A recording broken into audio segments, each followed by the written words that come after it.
All right, welcome viewers back to the Tiny Human Handbook. My name's Ellen, and today we're going to be talking about calm bedtime routines.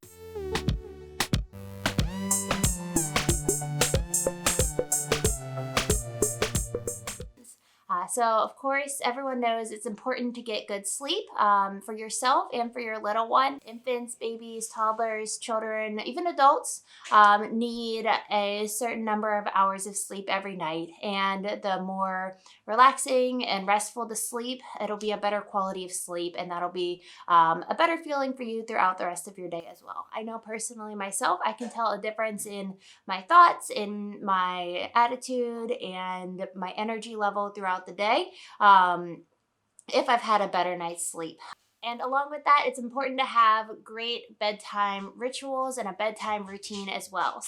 One benefit of having a bedtime routine is bonding. It's a great time for you or another parent or another caregiver to lovingly bond with your little one.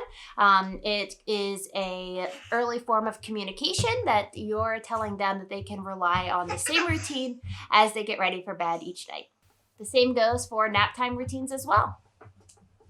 So if you have a mini version of your bedtime routine, getting ready for nap time can also be a great time for bonding and have the same benefits too. Another reason to have a good bedtime routine is to have a relaxing and peaceful environment to set the stage for restful sleep at night.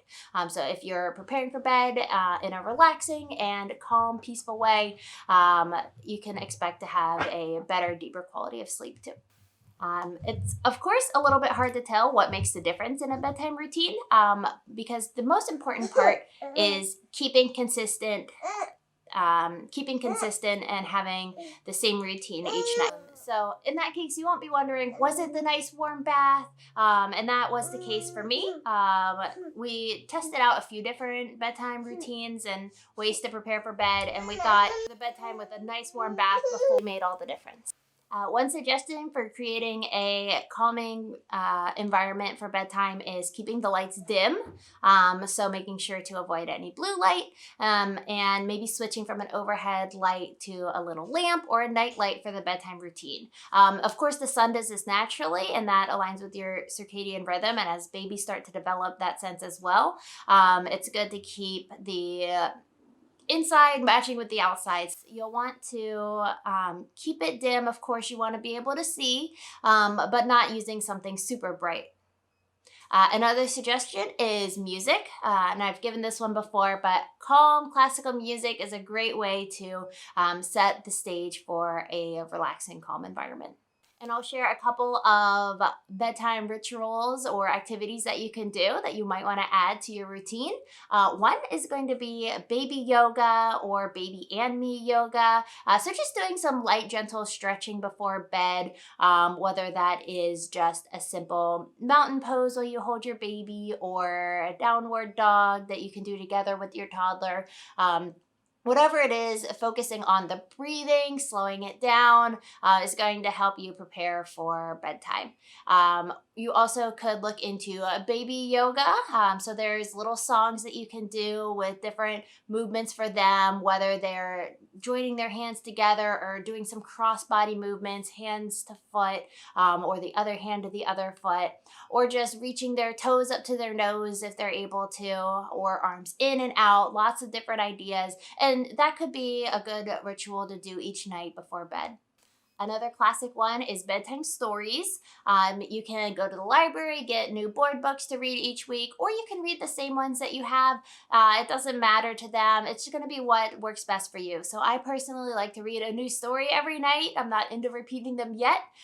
So we go to the library, get a whole bunch, read them for a few weeks, return them, and get new ones. Another option for reading stories, you can look up a story online. One thing that I look up is different fables, so they'll have a lesson involved in them. A way to implement your family values is great in your bedtime routine as well. Speaking of family values, think what those are for you and your family. Maybe write them out on a family value tree. And I'm sure maybe it's something you've already done. But if mathematics are important, or literacy, or sharing and kindness, whatever it is, it'll be easy for you to find books on those topics. And that'll create a way for you to include your family values and things that you want your children to grow up knowing in your bedtime routine. You'll also want to incorporate relaxation techniques.